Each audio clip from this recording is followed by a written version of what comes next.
Hey everyone, my name is Quinn Pettifer and you are watching Get to Know Gives Back. This is a program hosted by the Gazette Gives Back. It's an annual program that provides over $500,000 in free advertising to nonprofits throughout Eastern Iowa and sponsored by Collins Community Credit Union. Really grateful for that sponsor support as well as, of course, the Gazette. We're really excited to bring to you this series called Get to Know Gives Back, which gives us a chance to dive in a little deeper to get to know the nonprofits that are part of this program every year, the mission, the services that they provide, and really drives home just the thousands of individuals that benefit from our human and social services agencies every day. And with me is Jenny Schultz today from the Kids First Law Center. Jenny, it's great to see you. I miss you in person, but it's good to see you at least through Zoom. It's great to see you, Quinn. Thanks for having me. Absolutely. Well, off camera, we were talking about, just kind of getting things ready. And you're like, oh, I was just trying to kind of get one more thing done. And I stopped you. I'm like, whatever you have to do, I guarantee you is a priority and you should just, make it happen because the work you do is so critical, so timely often. I know a lot of people have heard of Kids First Law Center, but for those that haven't, can you just give us a little bit of a summary of the mission and the services that you provide? Sure. Our mission is to give kids a voice in conflict, in short. We started out with helping kids through conflict in their families and divorce and custody cases. So we have attorneys who represent kids in the really high conflict divorce and custody cases. Mm-hmm. And then we also do divorce workshops for every school-age child whose parents are getting a divorce in Linn or Johnson County. We expanded then and added a therapist, and she does what we call joint parenting sessions, which are available for any separated parents or divorced parents who have minor children together.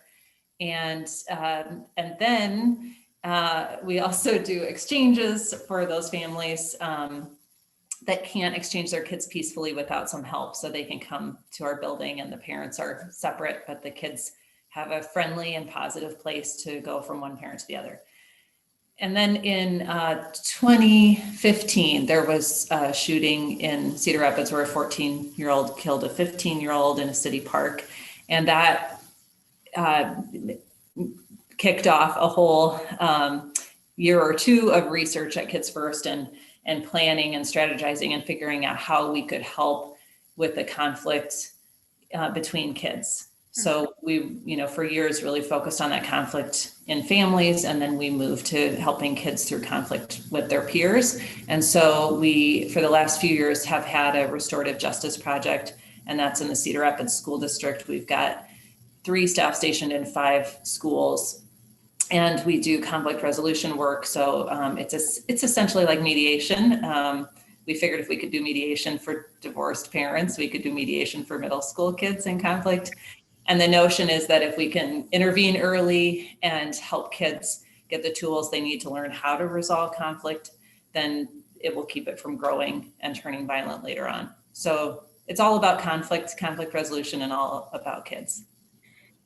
The amount of well, first off, I know you have grown this organization. You and your team have grown the scope of your mission and your work.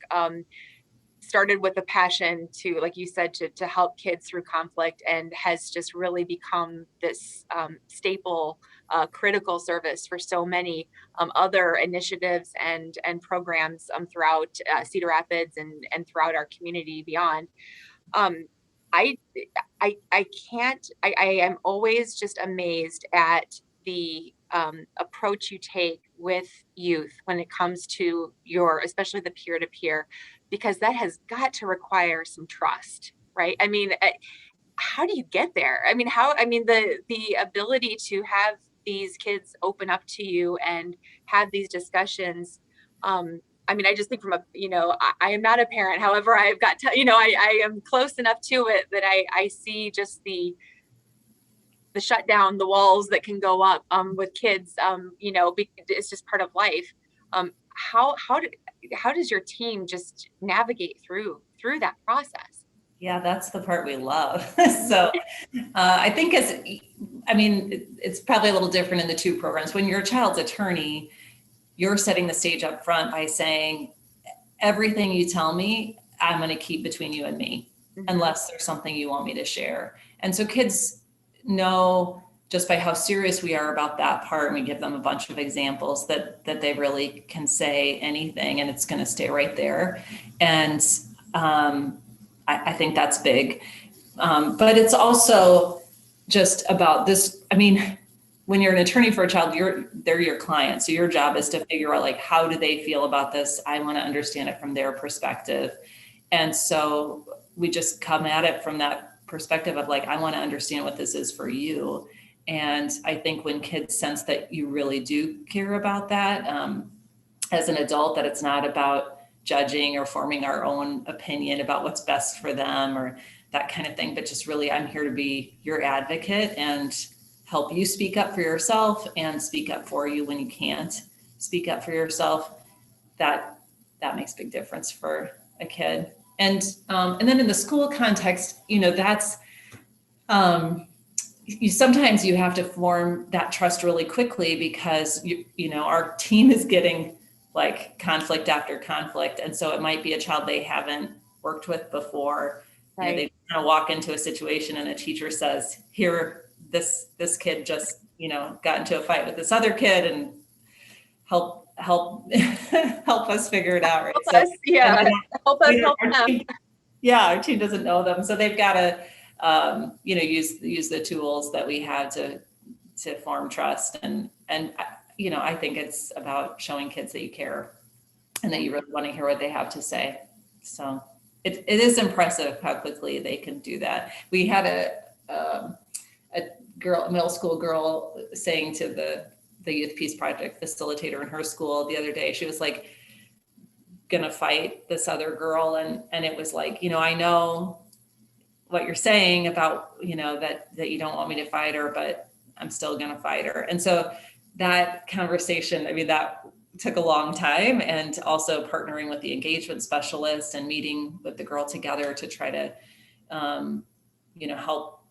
help convince her that wasn't what she wanted to do. And, fortunately she didn't, and it ended up, with a circle with the other girl, and ended with a hug, and all, all went well.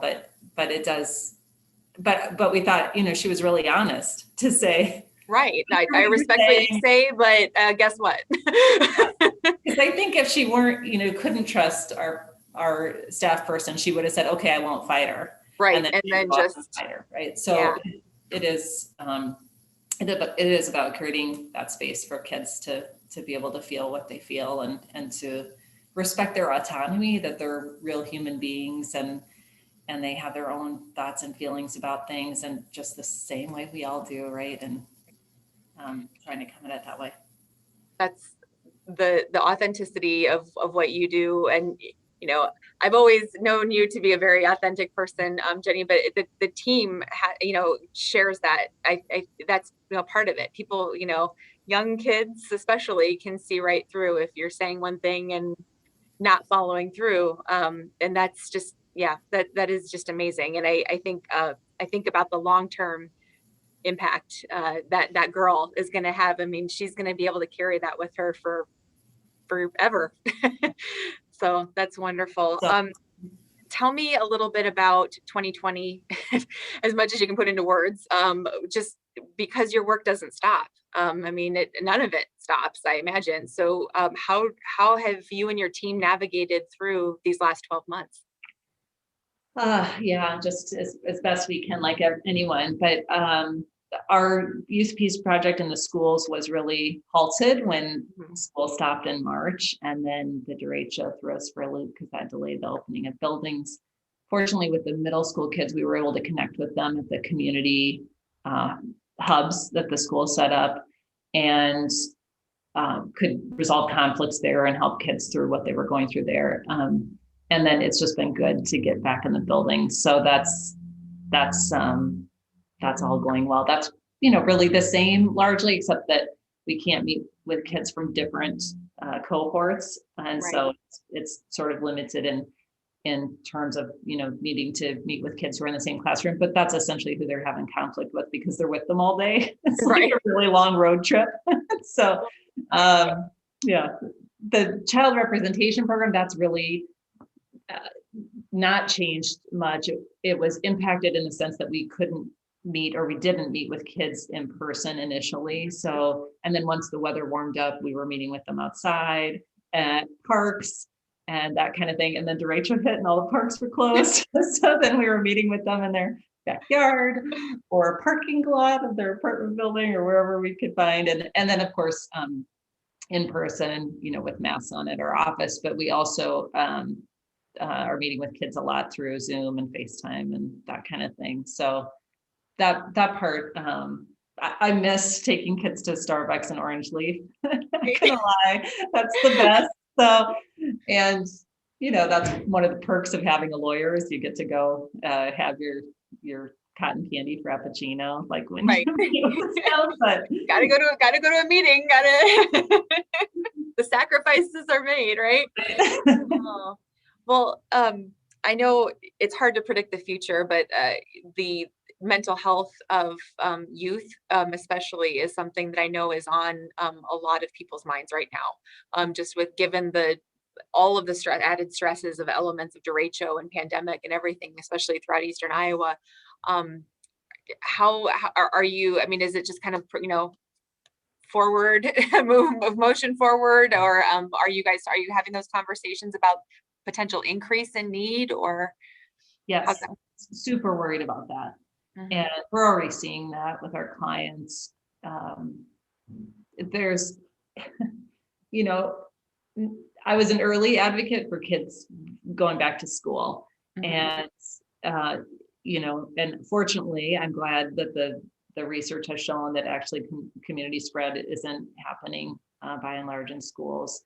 So that's a good thing. And hopefully soon we'll be fully out of this, and it's good we've got teachers vaccinated and all that. But that, for kids for whom home is not a safe environment or not a healthy environment, they have been rendered invisible in the last year. And so if you're in a home where there's abuse or alcoholism or domestic violence or untreated mental health issues involving the adult who cares for you, that impacts your day-to-day super significantly. And so then you add on to that all the other challenges, kids who might be in a place where they don't have their own room or a private space where they can do online learning, or they don't have good Wi-Fi, or they don't have, they're so many barriers for them. And it's hard. And then if you add on to that you might have like a learning disability or some kinds of things like that. And just, the how fatigued all of us are with Zoom and when we're on screens, and then just putting kids on screens all day, not getting to go outside and exercise and play at recess with friends. And some kids just, don't have easy access to a park and places, good places to play in their neighborhood. So it's just all of those issues together. We've seen that increase in stress in families, and sometimes things really blowing up in homes, and just a lot more conflict than there was. I think a lot of people are talking about that, like that I'm stuck with these people in my family, and even right. Our friends and neighbors and everyone. And so that really worried me that we didn't have many eyes on our kids. So kids lost that connection with their teacher, their coach, their school counselor, all the adults who were seeing them day to day. And truthfully, when we see kids on Zoom, there's a lot we can miss. I can't tell, if they're injured or if there's bruising, probably not going to see that. It's hard to tell skin color, things like that. And, hygiene or just a lot of things that are hidden, when you're just seeing a screen. And so it worries me a lot. I think we're going to see the repercussions of this, sadly, for a long, long time. And there were those studies out of after Hurricane Harvey and after Hurricane Katrina, there were studies about kids who had missed school for a shorter period of time. I think it was 6 months after Hurricane Katrina, and they looked at kids 10 years later. So they were 7 when the hurricane hit, then they looked at it when it was 17, and they think their county had like the second highest unemployment rate and second highest dropout rate in the country. And, that's all connected, right? Yeah. So I'm anxious I'm glad that we've got kids, or had the option for kids to be in school, and just, the more that kids can be part of a community, and we all need that. We're made to connect. We do. Well, and it's great that your team has not stopped efforts and done so much to pivot, to continue to be there as much as you can during these last few, well, now year and beyond. But That we thought was going to be 2 weeks, right? right. Oh, yeah. Were we just having fun in our sweatpants and no makeup? And so Jenny, for someone that whether it's a parent or a member of the community that identifies a possible need for your services, yours and your teams, what's the best way to connect, or what is the process for connecting to your team? Sure. Give us a call at 365-KIDS, or they could get on our website, kidsfirstiowa.org. And, so let's say it's parents who are split and they've got any kind of disagreement about their kids. That could be, are they old enough for a cell phone, or should they have a car, or we've remarried and what's the step parents' role going to be? It could be just needing to improve communication, anything that pertains to parenting their kids. They can do free joint parenting sessions with us, as many or as few as they want. And the beauty is we're doing those on Zoom right now. I forgot to say that. And that's, for some people, that's easier to meet with their ex on Zoom than in person. And it just makes it accessible regardless of where they live as well. So I think it's a great resource, and it's not dependent on income. So anybody would be eligible for free services that way. And then, if people need more in terms of like representation for their child, it's probably easiest to give us a call and talk through that. We're doing our divorce workshops that was the one thing that's really been impacted the most by the pandemic. So we haven't been able to gather, usually we're having 10 kids come to a workshop from all different schools. They're in the same age group, and they're, seeing they're not alone, getting skills to cope with the divorce. And we just felt like we can't do that on Zoom. So we're mailing out divorce packets to families so that they can do them at home, but it's not the same. So we're anxious to bring kids back. We just feel like right now it's not the responsible thing to do, since we would be, schools are trying to keep kids separated by class, and we would be bringing, a child From all into over. different schools. Yeah. So eventually that's good. I mean, hopefully, a few more weeks down the road, we'll be able to revisit some of those pieces. And that's wonderful. Well, thank you, Jenny, for all this information. I think a lot of people hear about the Kids First and have some sort of idea, but just the magnitude of what you provide and how you have expanded your work is this has been super helpful for me. I always feel like I learn new things, and certainly for our viewers as well. So, and thank you for being a part of the Gazette Gives Back. We are really proud to get to work with you. You're one of our pseudo newbies. You just joined us a couple of years ago, and we're so excited to have you join us and be able to collectively recognize all the work that you do. So thank you. Well, thank you. We're thrilled to get free advertising. That's gold. So we really appreciate it. And it's fun to think about what do we want to say? Absolutely. Get the word out. Yes, how do we say it best? So thank you. Awesome. Thanks, Jenny. Well, and thank you to our viewers for tuning into another edition of Get to Know Gives Back, presented by our sponsors, Collins Community Credit Union. And to check out more about the work of Jenny and her team, as well as all of our nonprofits that are part of the program, you can go to thegazette.com/givesback. Get to learn and see all of our videos, as well as each nonprofit has their own link, a summary of their mission and services, and of course their website, so you can get a full run of what what we provide and what they provide. So we will see you next time. Thank you for tuning in.